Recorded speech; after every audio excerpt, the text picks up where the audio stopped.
Mossad operatives created a covert drone launch base near Tehran. The Mossad placed precision weapon systems into Iran. These weapons were kept in a safe house right under the nose of the Iranian military. That's not all. Israeli commandos also quietly sneaked into Iran. All this was preparation for Thursday's fierce attack. As Israel's jet struck, these drones simultaneously activated, shredding surface-to-surface missile launchers and air defense systems from within. As a result, Iran's anti-aircraft defenses were blindsided, giving Israeli jets total air supremacy.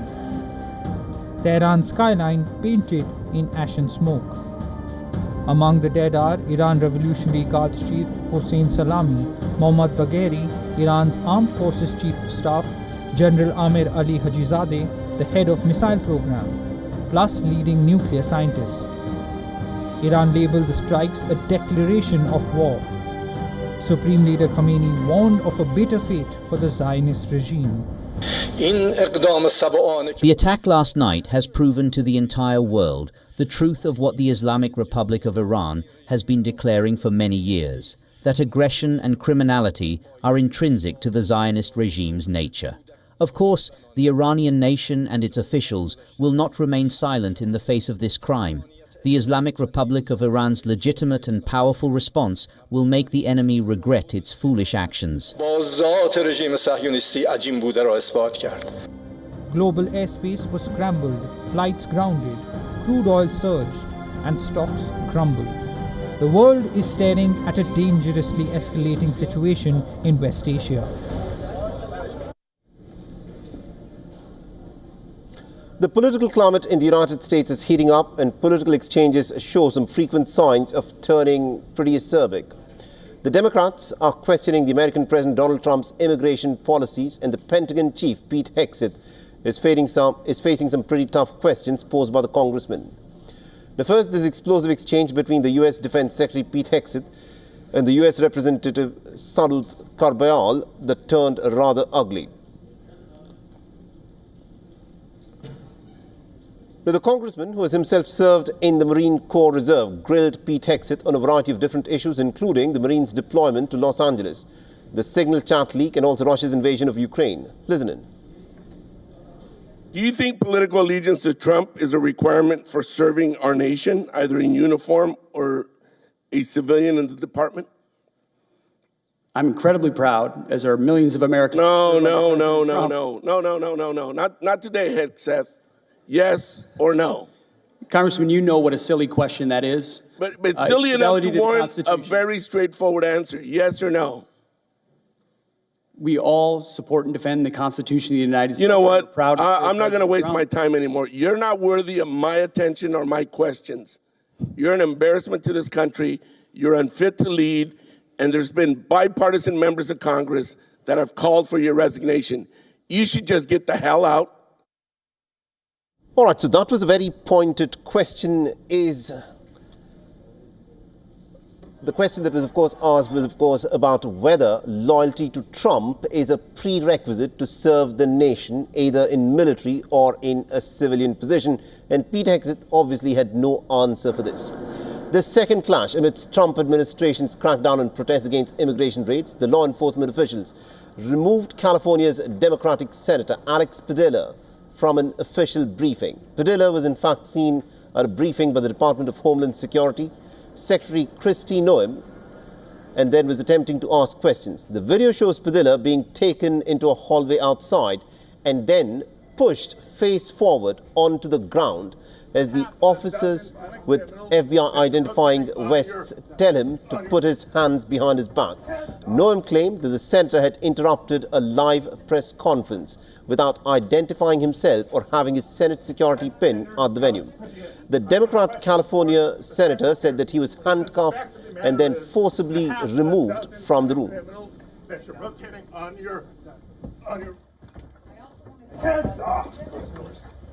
How many of our ICE agents have been doxxed?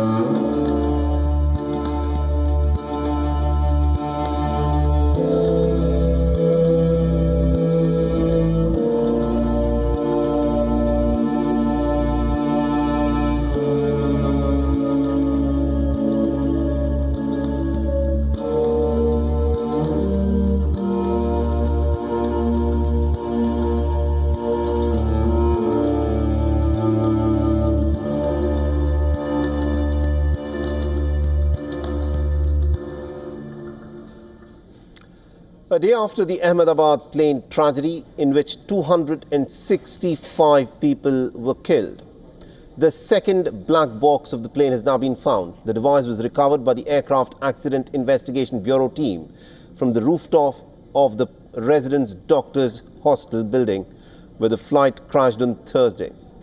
On Thursday night, the first black box had been found in the rear of the aircraft. The Civil Aviation Minister Ram Mohan Naidu, in fact, wrote on X, and I quote him here, "This marks an important step forward in the investigation.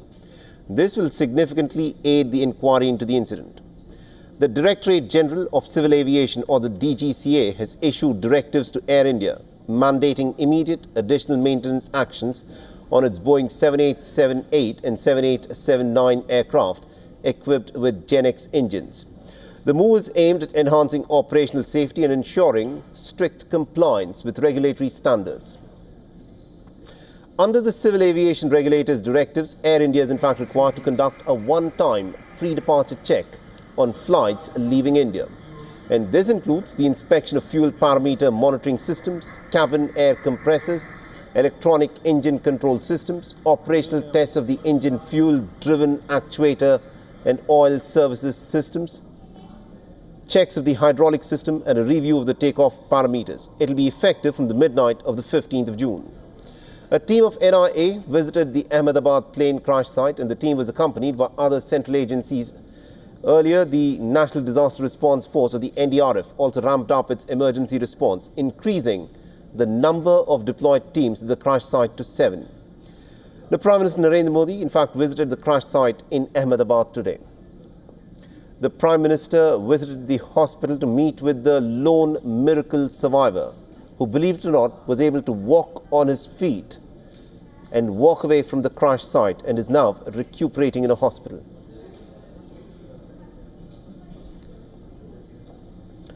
The London-bound passenger jet crashed in Ahmedabad on Thursday, killing at least 265 people on board and on the ground. One passenger miraculously managed to survive, and that is 40-year-old Vishwas Kumar is the sole survivor of the crash. He was sitting in the 11A seat. And the government has now opened a formal investigation into the cause of the crash. Air India's CEO Campbell Wilson arrived at the plane crash site today. The Indian Prime Minister also held a review meeting with the officials at the airport. And this, of course, remember, is a tragedy which has gone down as the worst aviation tragedy in India's aviation history.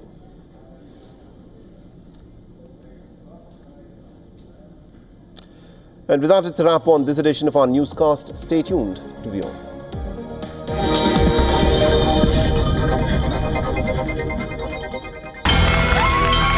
From the bustling trading floors of Wall Street to the vibrant exchanges of Asian stock markets, WION breaks it down for you to make sense of what's happening, as we reveal the key factors behind events, strategic battles, and the game-changing business decisions that shape the world. We bring you all of this and more on World Business Watch.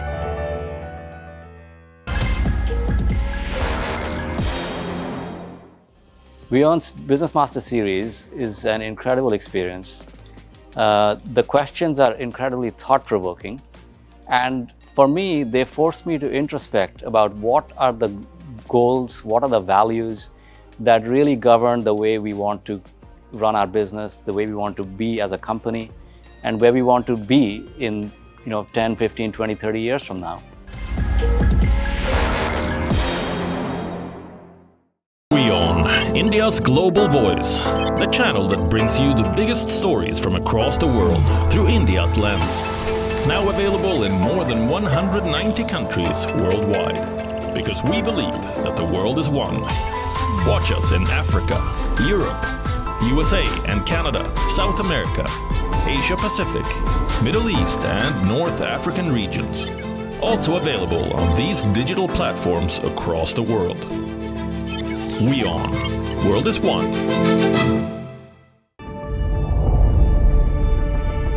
The Earth is sending distress signals. Wildfires, droughts, and melting glaciers. Can we reverse the damage? explore the harrowing effects of climate change. It's a wake-up call, global emergency. Climate Tracker on WION World is One.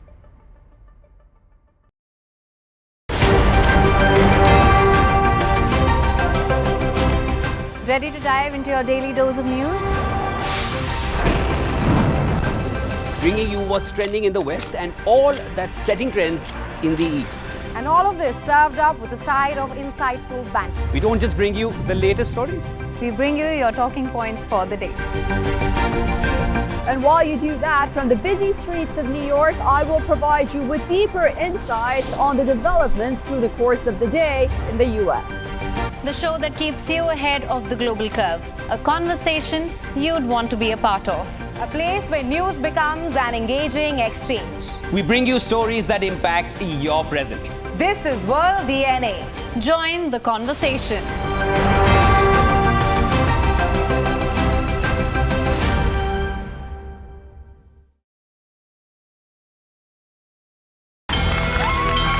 From the bustling trading floors of Wall Street to the vibrant exchanges of Asian stock markets, WION breaks it down for you to make sense of what's happening, as we reveal the key factors behind events, strategic battles, and the game-changing business decisions that shape the world. We bring you all of this and more on World Business Watch.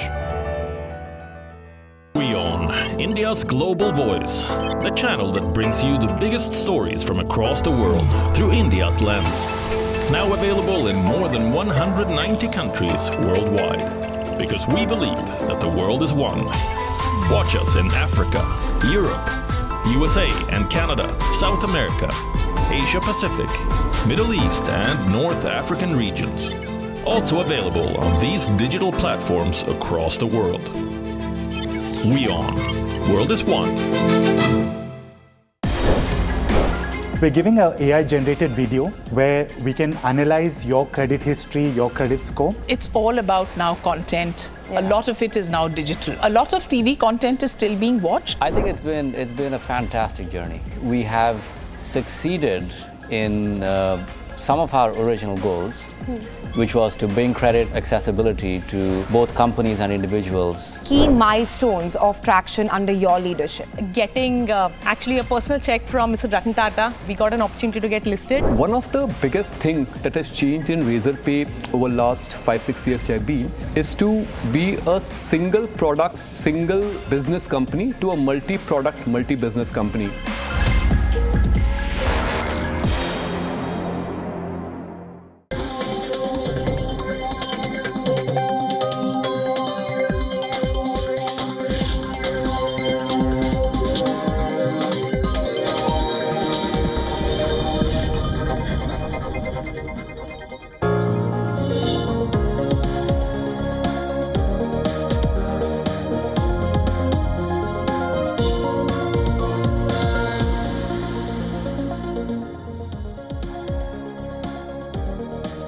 And welcome back. Thanks very much for staying on with us. You're watching the latest coming in from around the world here on WION World is One. I'm Molly Gambhir. First, a quick look at the top stories making headlines.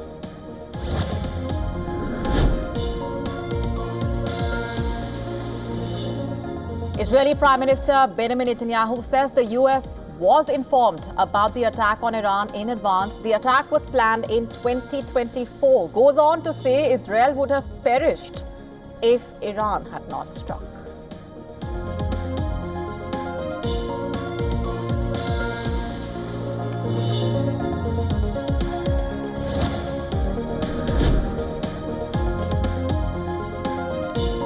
Iran state media says 2 explosions have hit areas close to Iran's underground Fordow nuclear facility.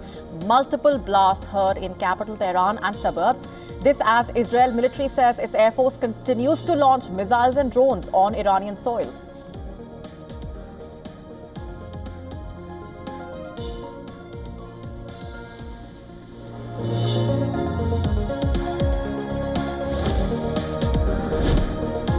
Iran state media says the death toll from the Israeli strikes on Iran's northwest The breached city has risen to 18. Total death toll crosses 80, over 300 injured.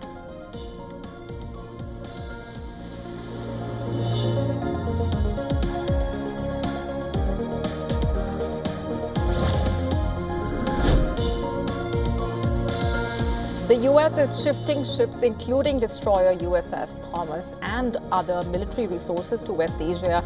This in response to Israel's strikes on Iran and a possible retaliatory attack by Tehran.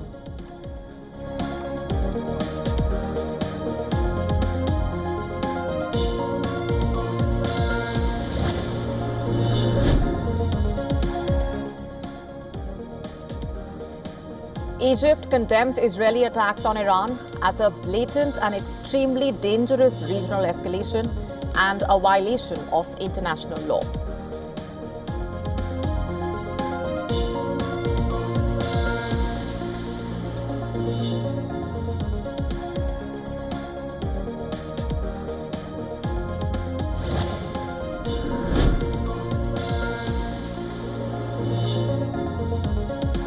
Day after the Air India plane crash, India's DGCA orders enhanced safety inspection on Air India's Boeing 787-8-9 fleet.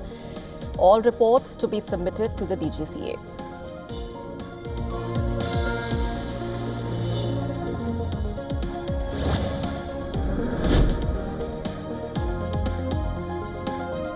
Sri Ganganagar in Rajasthan reported a maximum temperature of 49.4 degrees Celsius. This is the season's highest maximum temperature reported by any station for the year 2025.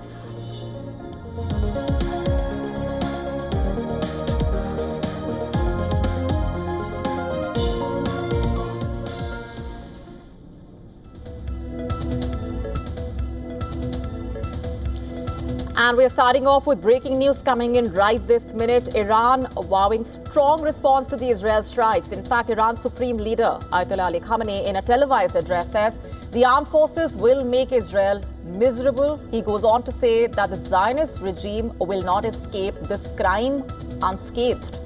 He has assured the people of Iran that no shortcomings will occur in this regard. That's the word coming in from the Iranian side, vowing once again a strong retaliation to the Israel attacks. In Ayatollah Ali Khamenei's words, in fact, promising that the country's armed forces will make Israel miserable.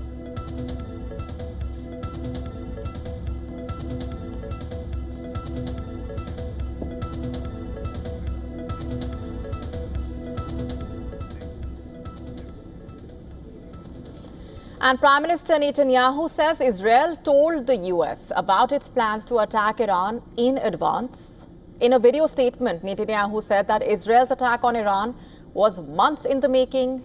He ordered an attack plan in November 2024. That's when Israel had forecasted that Iran would start rapidly advancing its nuclear program. He said the attack was supposed to happen in April, but was postponed. Israel launched a blistering attack in the heart of Iran's nuclear and military infrastructure, in fact deploying warplanes and drones smuggled into the country to target key facilities and kill top generals and nuclear scientists. A barrage, it said, was necessary before its adversary got any closer to building an atomic weapon. I leave the American position to the Americans. We informed them in advance. They knew about the attack. What will they do now? I leave that to President Trump. He will speak about his decisions, and I do not intend to speak on his behalf. He does so very convincingly. He said that Iran must not have nuclear weapons.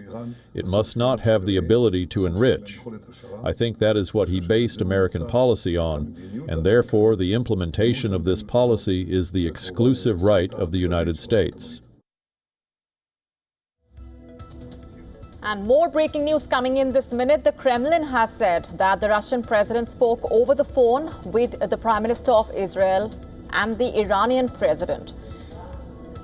And Putin condemns the Israeli strikes on Iran. In the latest, the Kremlin saying that Putin told Netanyahu he is ready to mediate between Israel and Iran. A crucial development coming in with the Kremlin saying that the Russian president has spoken over the phone with the Prime Minister of Israel, Benjamin Netanyahu, and the Iranian President, Pezeshkian. And Putin has condemned the Israeli strikes on Iran, and also Putin has told Netanyahu that he is ready to mediate between Israel and Iran.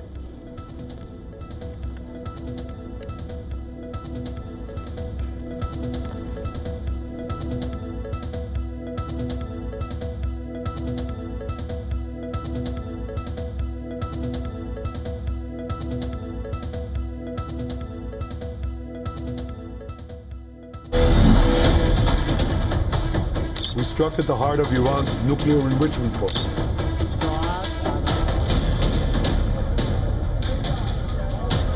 We struck at the heart of Iran's nuclear weaponization program.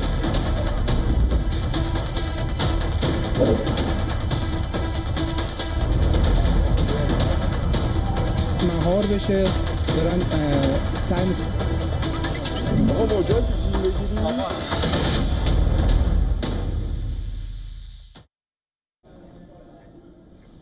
And according to reports, Israel has targeted one of Iran's most significant nuclear facilities in a fresh wave of strikes. 2 loud explosions were heard in the area of Iran's Fordow nuclear site. Iran's state TV reporting that an Israeli drone was shot down near the nuclear facility. The location is very strategic. It's considered one of Israel's most secure nuclear facilities, and Fordow's fortified structure has long been a focal point of concern over Iran's nuclear program.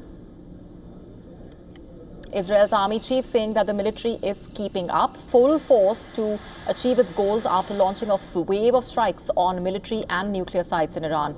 And earlier on Friday, Israeli forces conducted targeted attacks on Natanz. IDF says it partly destroyed Natanz nuclear facility. Iran says no jump in radiation.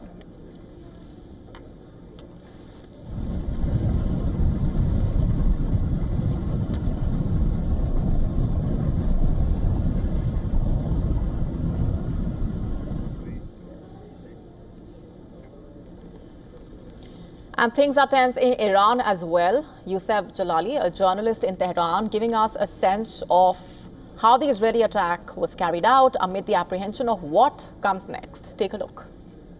Regarding those negotiations, of course, the 6th round was planned and was scheduled for this coming Sunday. But now we're hearing unconfirmed reports from different sources affiliated with the Islamic Republic, saying and suggesting that those talks are now off the table given the situation and the circumstances happening right now. And Iran says that it will not, at least for now, pursue the path of diplomacy with the United States. It has, in the past, also warned the United States and Israel that any attack against the country's military or nuclear facilities will be regarded as an act of war, and it will blame it both on Israel and the United States. So that's why we see that we've been hearing warnings by different Iranian officials saying that the American bases in the region, including those located inside Saudi Arabia, Qatar, and even the United Arab Emirates, those are within Iran's reach of the Iranian missiles, and those are within the targets of any potential Iranian counterstrike against Israel. So this is despite the fact that the United States has tried to stay out of it, saying that it was not aware of what Israel did, but Iran regards the Americans to be part of this. Israel's war with Iran has entered a new audacious phase, once scripted in the shadows by Mossad and unleashed in the skies by the Israel Air Force. As dawn broke, the world watched in shock as Israeli jets roared over Iran, pounding nuclear and missile sites in a coordinated assault that left Tehran, Natanz, and military compounds ablaze. But the real story started long before the first bomb fell. Take a look.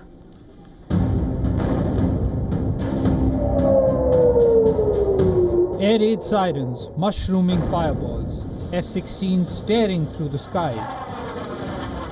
Israel says that 200 fighter jets took part in the mission.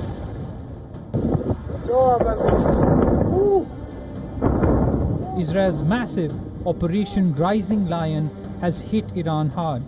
Iran's top commanders are dead. Nuclear sites ablaze.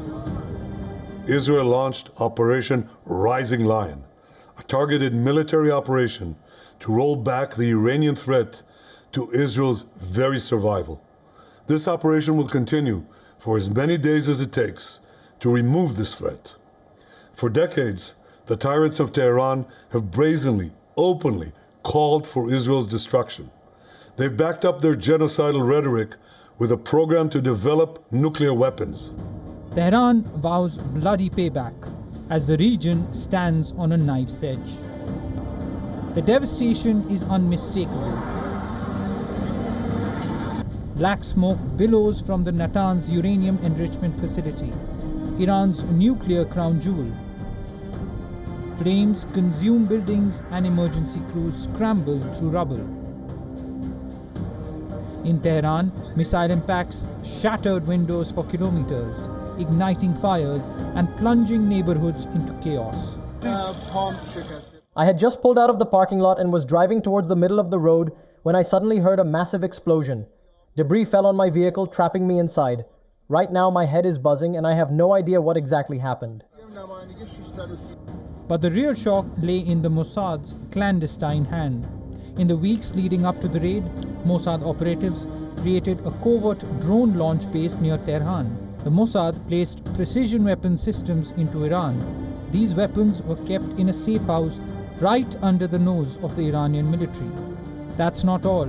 Israeli commandos also quietly sneaked into Iran. All this was preparation for Thursday's fierce attack. As Israel's jet struck, these drones simultaneously activated, shredding surface-to-surface missile launchers and air defense systems from within. As a result, Iran's anti-aircraft defenses were blindsided, giving Israeli jets total air supremacy. Tehran's skyline painted in ash and smoke. Among the dead are Iran Revolutionary Guards Chief Hossein Salami, Mohammad Bagheri, Iran's Armed Forces Chief of Staff, General Amir Ali Hajizadeh, the head of missile program, plus leading nuclear scientists. Iran labeled the strikes a declaration of war. Supreme Leader Khamenei warned of a bitter fate for the Zionist regime.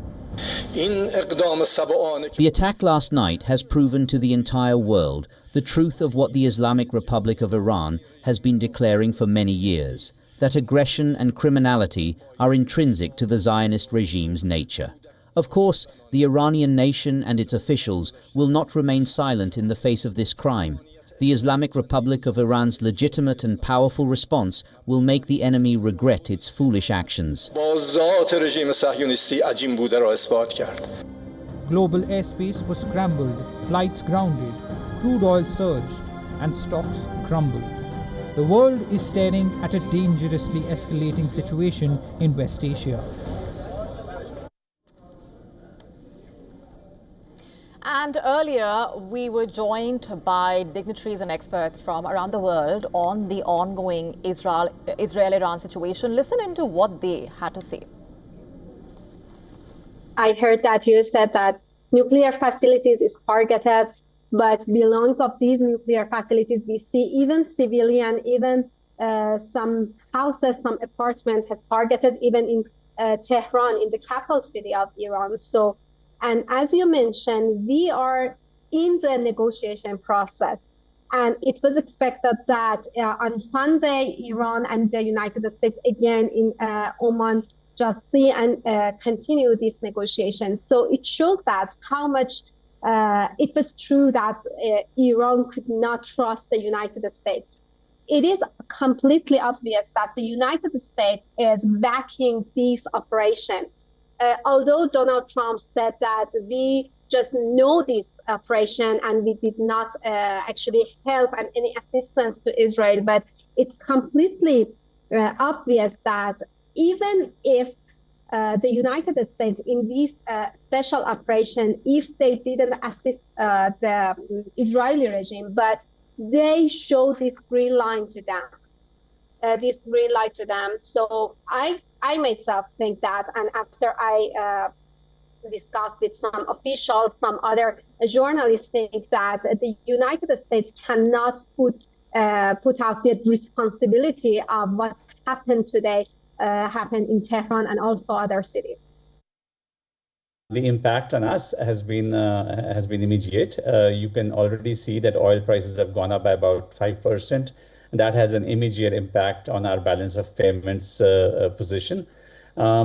We are concerned that if this escalates over the next few days, and should Iran take the extreme step of blocking the Strait of Hormuz, that will have a major impact on trade, on energy flows.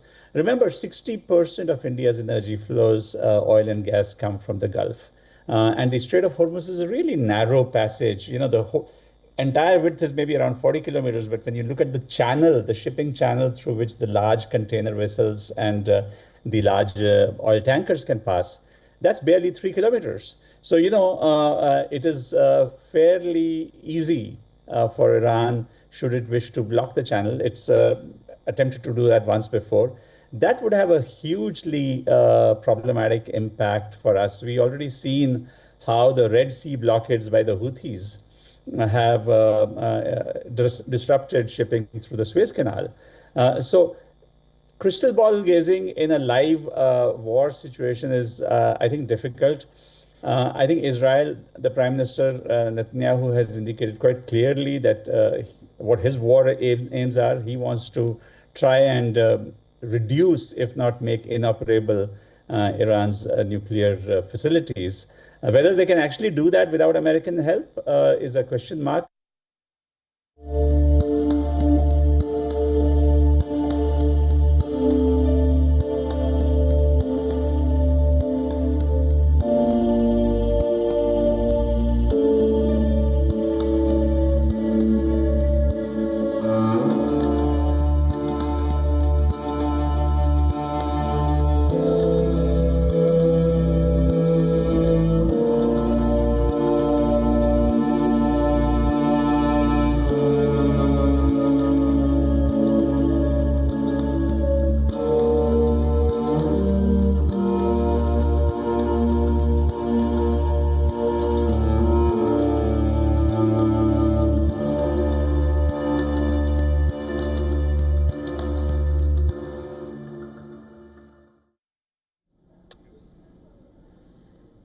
London-bound Air India flight crashed shortly after taking off.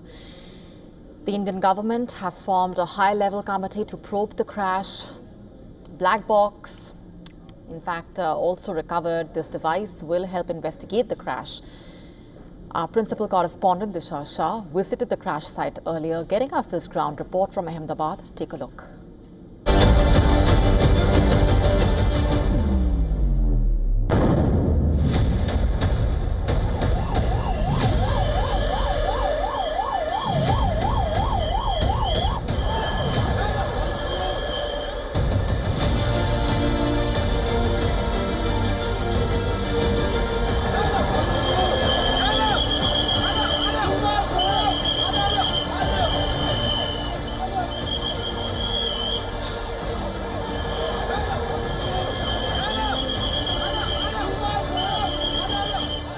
A day after the horrific Ahmedabad plane tragedy, many questions still remain unanswered.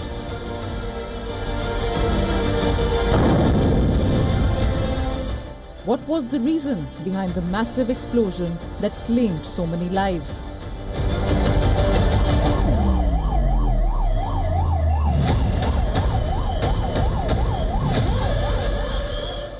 And were there any warning signs?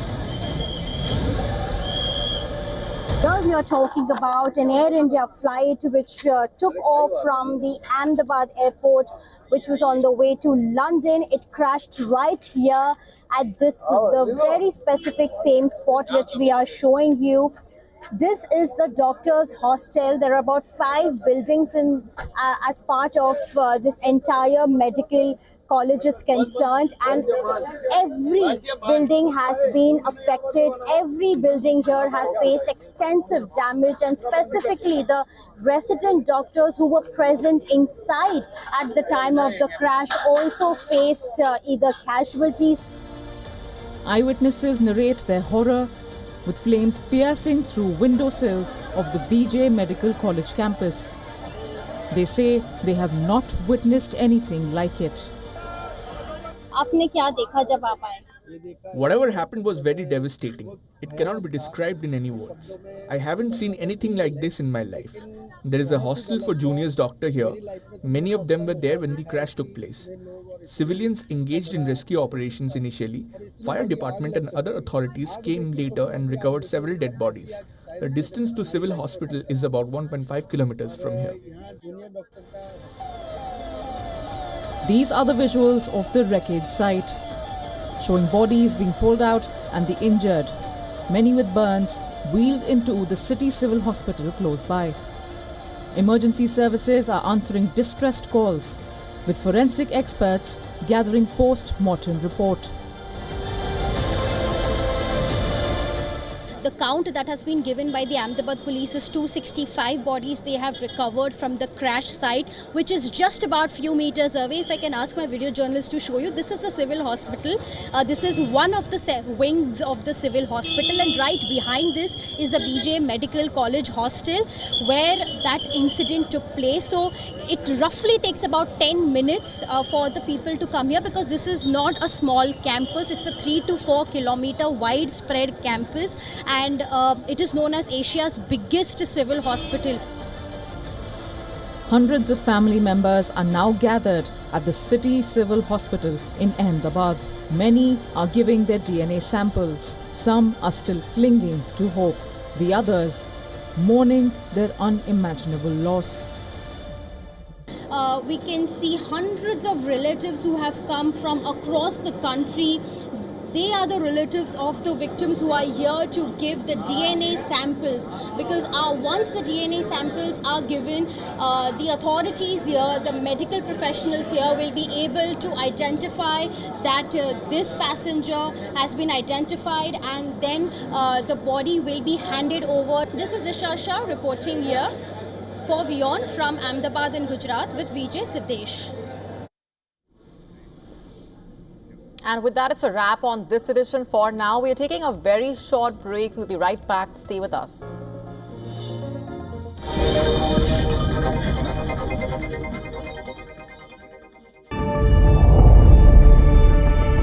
The Earth is sending distress signals. Wildfires, droughts, and melting glaciers. Can we reverse the damage? Explore the harrowing effects of climate change. It's a wake-up call. Global emergency. Climate Tracker on WION World is One.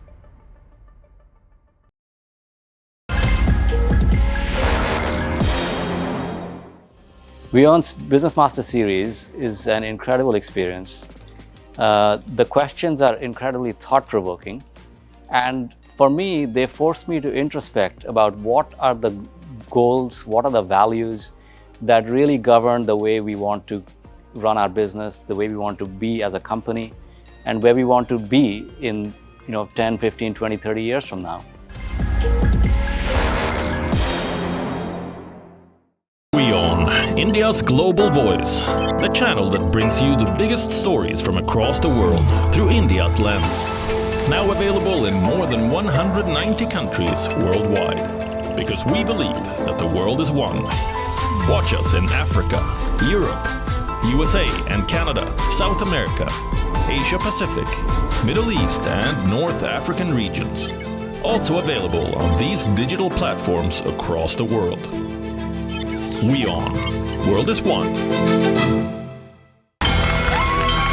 From the bustling trading floors of Wall Street to the vibrant exchanges of Asian stock markets, WION breaks it down for you to make sense of what's happening, as we reveal the key factors behind events, strategic battles, and the game-changing business decisions that shape the world.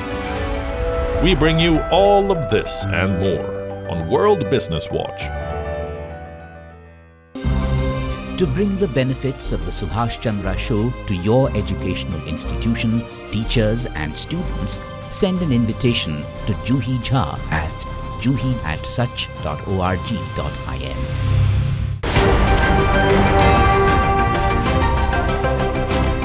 Ready to dive into your daily dose of news? Bringing you what's trending in the West and all that's setting trends in the East. And all of this served up with a side of insightful banter. We don't just bring you the latest stories. We bring you your talking points for the day. And while you do that, from the busy streets of New York, I will provide you with deeper insights on the developments through the course of the day in the U.S. The show that keeps you ahead of the global curve. A conversation you'd want to be a part of.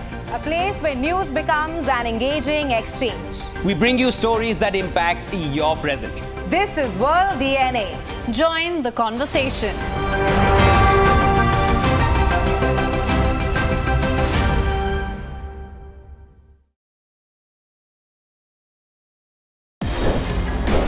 We're giving an AI-generated video where we can analyze your credit history, your credit score. It's all about now content. A lot of it is now digital. A lot of TV content is still being watched. I think it's been a fantastic journey. We have succeeded in some of our original goals, which was to bring credit accessibility to both companies and individuals. Key milestones of traction under your leadership. Getting actually a personal check from Mr. Ratan Tata. We got an opportunity to get listed. One of the biggest things that has changed in Razorpay over the last 5-6 years which I've been is to be a single product, single business company to a multi-product, multi-business company.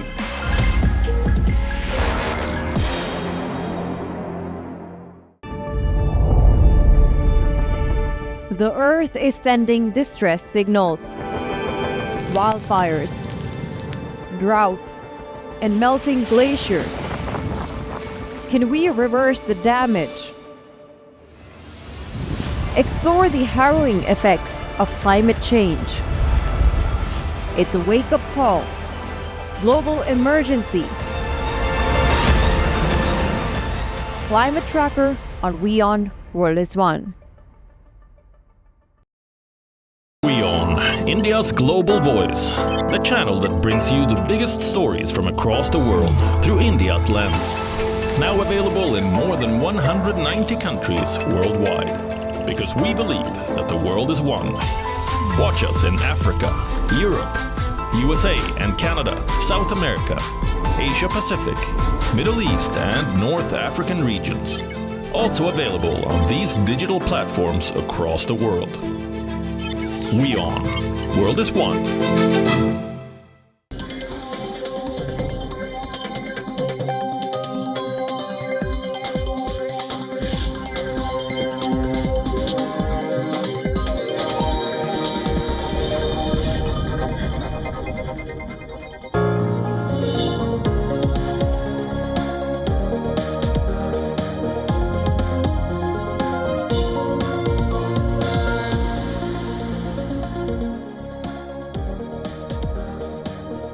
Welcome back. Thanks very much for staying on with us. You're watching the latest coming in from around the world here on WION World is One.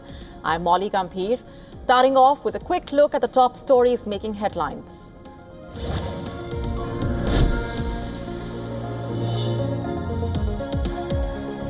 Israel claims to have targeted Isfahan nuclear site in Iran, says it conducted precision attack on the site, where the process of reconversion of enriched uranium is underway.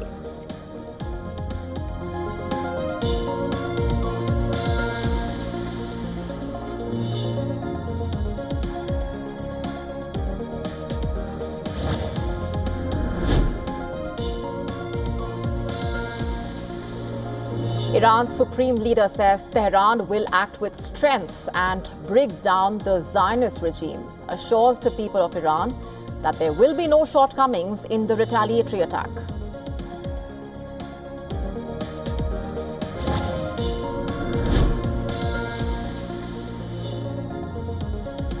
Israeli Prime Minister vows to press on with full force after striking Iran, says the US was informed about the attack in advance that was planned in 2024.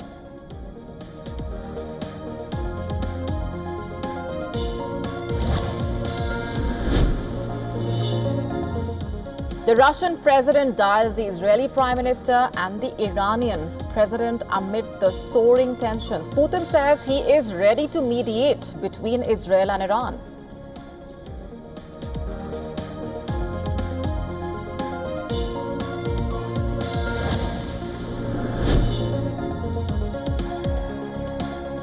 Amid Israel's continuing attacks on Iran, Donald Trump says the US still has the meeting planned with Iran on Sunday, but says he is unsure if it will now take place.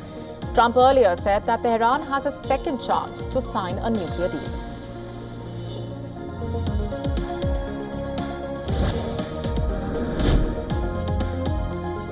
The US is moving ships and other military resources to West Asia. This in response to Israel's strikes on Iran and a possible retaliatory attack by Tehran.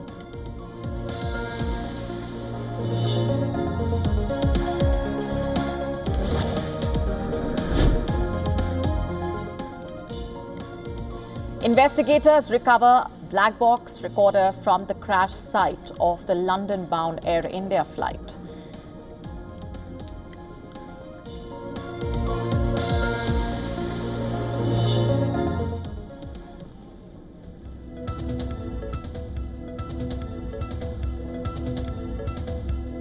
Starting off with some breaking news coming in this minute. Israel claims to have targeted another nuclear site during its onslaught. The Israel military saying it struck more than 200 targets in Iran. The Israel army also saying it struck Iran's nuclear facility in Isfahan. As the latest trickles in, the IDF is claiming to have attacked the nuclear site in the Isfahan region, and the IDF claims its Air Force fighter jets have completed an attack on the Iranian regime's nuclear site there. Under precise intelligence guidance from the intelligence branch, the site is undergoing a process of reconversion of enriched uranium, as it has been said.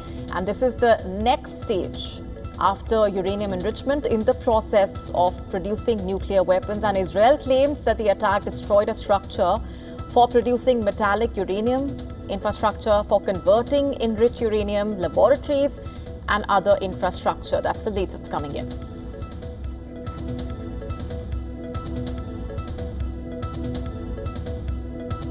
And another attack being reported in the latest.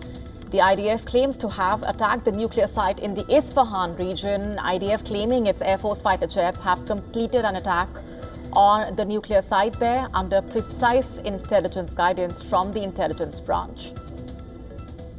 In fact, Israel claims that the attack destroyed a structure for producing metallic uranium, infrastructure for converting enriched uranium, and labs and other infrastructure.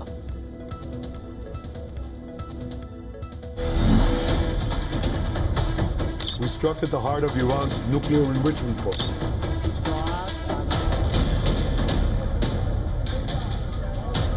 We struck at the heart of Iran's nuclear weaponization program.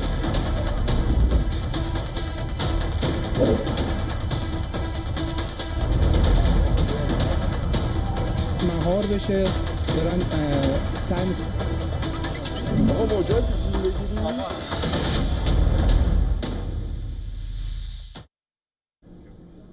According to reports, Israel has targeted one of Iran's most significant nuclear facilities in a fresh wave of strikes.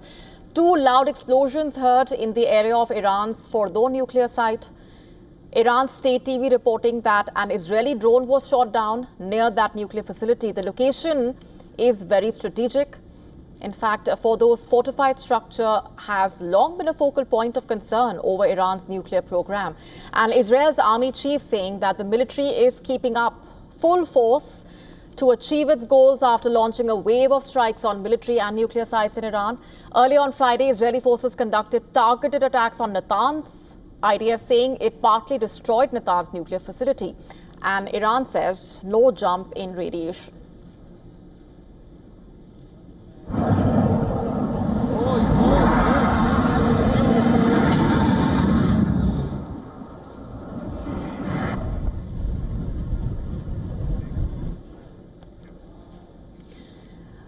Eastern Mediterranean is heating up. The US is shifting its military resources, including ships to West Asia, this in response to Israel's strikes on Iran and a possible retaliatory attack by Tehran. Reports suggesting the US Navy has directed the destroyer USS Thomas Hutner to begin sailing towards the Eastern Mediterranean. It has directed a second destroyer to begin moving forward so it can be available if requested by the White House. The fresh deployment comes even as President Trump held talks with his National Security Council principals to discuss the situation. The forces in the region have been taking precautionary measures for days, including having military dependents voluntarily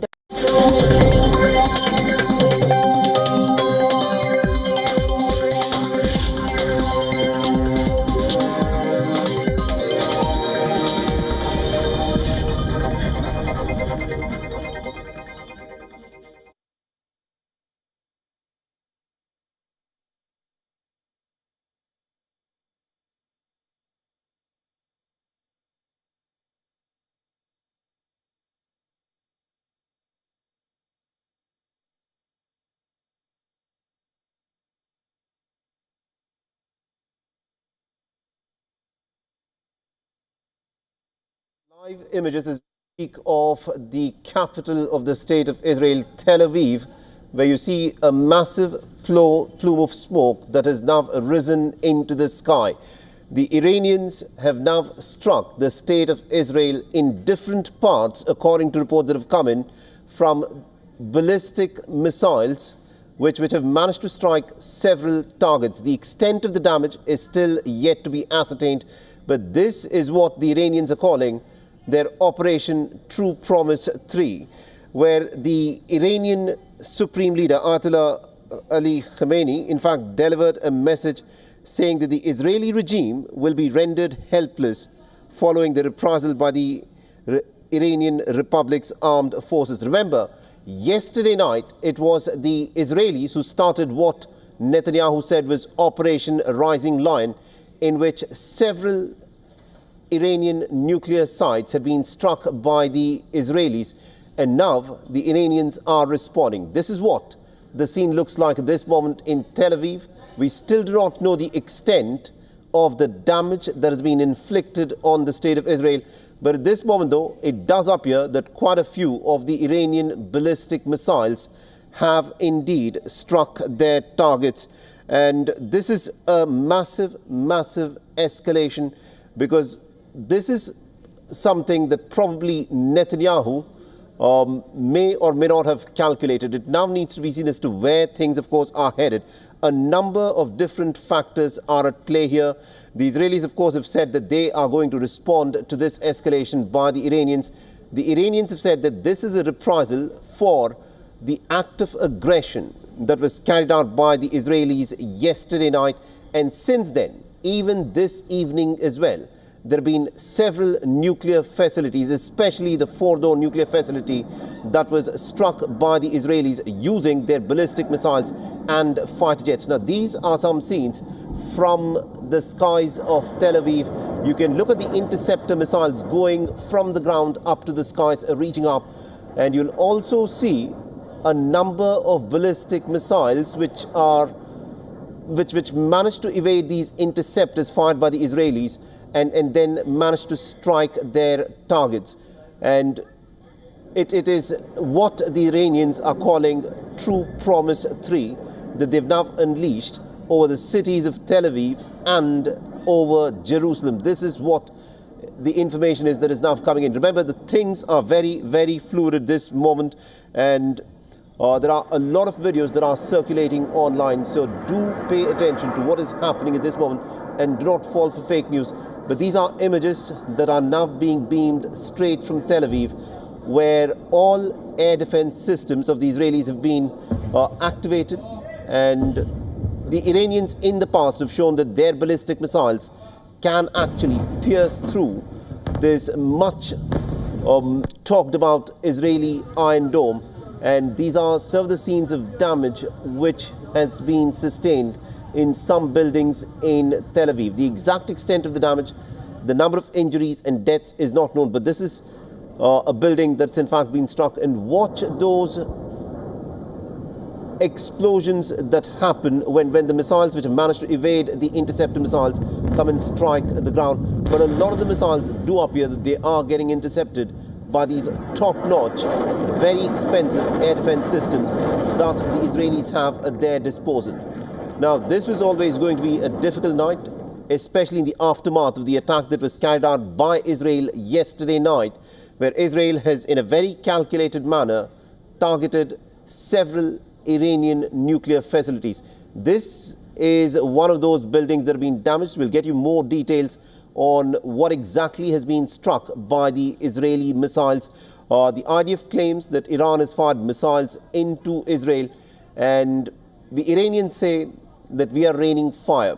Hundreds of ballistic missiles is what were launched. We do not know as to how many succeeded in striking at these Israeli targets, and we'll have a more clearer picture in a few hours from now once the dust settles down. But remember, in this conflict of attack and counterattack, one does not expect that things will cool down immediately. But what you are looking at on your screens is a clear escalation of the contest that was unfolding between Iran and Israel, which has now turned into a hot war. But will this hot war turn into an all-out war is something that is still up for speculation, because the question is this: will cooler heads prevail? This had been an opportunity that Israel had been working for several weeks, for several months, where it had been lobbying with the American administration that it wanted to go and strike the nuclear facilities in Iran, which is what it has done in the last 24, 36 hours. And now the Iranians are hitting back. And you can look at some of those images of the Israeli missiles striking the heart of the Israeli nerve center. Tel Aviv skyline looks lit up with those interceptor missiles and the Iranian ballistic missiles that are at this moment raining down. Now, there are more details that are to emerge about the kind of missiles that the Iranians have used in this attack that it has carried out. But the Iranians say that they fired hundreds of ballistic missiles earlier in the afternoon. They had fired those slow-moving Shahed 136 drones that were headed towards Israel that would have taken several hours to traverse the distance between Iran till Israel. But the Iranians also have these hypersonic missiles, which once fired from Iran can reach the state of Israel in less than 300 seconds and strike the targets. The interceptor systems that the Israelis have, that they've developed on their own indigenously, and a lot of them also given by the Americans, these are some of the very best interceptor systems that the Israelis have at their disposal. But still, some of these missiles are able to squeeze through that layer, the blanket of air defense system that the Israelis, of course, have at their disposal. Now, oil is said to have surged to its biggest single-day gain since 2022. This was obviously expected to happen. The Brent crude has gone up by over 7%, and it is trading at $74.23. Is this the beginning of an all-out war? That's still something that is not known. How will this conflict, of course, proceed from here is something that needs to be watched very carefully indeed. All right, now joining us on the broadcast, we've got retired Colonel Rich Outzen, who's a senior fellow at the Atlantic Council and also the Jamestown Foundation, who's joining us live on this broadcast. Colonel Outzen, this was, something, a conflict that had been building up to for the last many weeks, ever since the Israelis carried out the attack yesterday night. The Iranians had said that it was inevitable that they would strike back. They've now struck back. In your assessment, tell us, in military terms, what is the significance of this Iranian reprisal? Well, it's good to be with you. I think the significance is, first of all, that Iran retains the capability to conduct some direct attacks against Israel. We've seen this before, and after a very impressive set of strikes by the Israeli forces, including the use of drones that were apparently built and assembled within Iranian territory against Iran's surface-to-surface missile inventory, and then, of course, extensive airstrikes, that Iran still retains the capacity to strike back with their own surface-to-surface missiles. We'll see if the hypersonics pan out. So I think point one, from a military perspective, is that while this contest is clearly one in which the Israeli forces have taken the initiative and struck very painful blows, Iran's not entirely out of the game. I think the second thing that we have to look at is the fact that Israel's success with its attacks indicates that there's a very fragile and uneven quality to the Iranian military capability. Clearly, they know how to use proxies. They have attempted to weaponize their nuclear program. They have an impressive missile capability, but they could not stop either Israel from having Mossad agents building drones and attacking leadership targets, C2 and AD, air defense, on their own territory, nor could they